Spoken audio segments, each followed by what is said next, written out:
this has not been a dramatic bear market or anything of the sort. I mean, it was, you know, like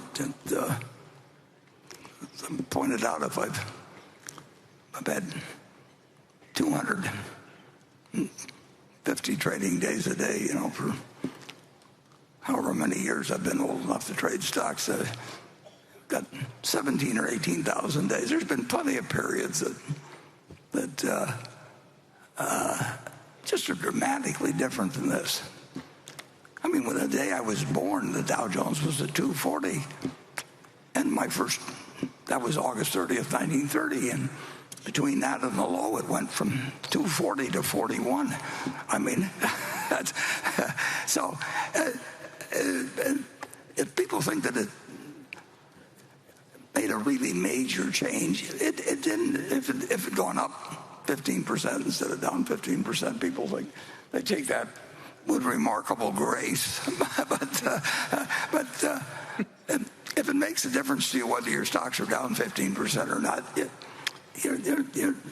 you need to get a somewhat different investment philosophy, because the world is not going to adapt to you. You're going to have to adapt to the world, and you will see a period certainly in the next 20 years, you'll see a period that will be in what somebody in the market described one time as a hair curler compared to anything you've seen before. I mean, it just happens periodically. The world makes big mistakes, and surprises happen in dramatic ways, and the more sophisticated the system gets, the more the surprises can be out of right field. That's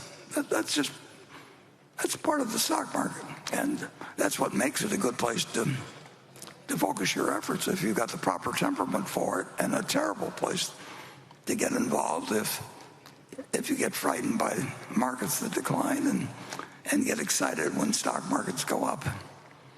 I don't mean to sound particularly critical. I mean, I know people have emotions, but you got to check them at the door when you invest.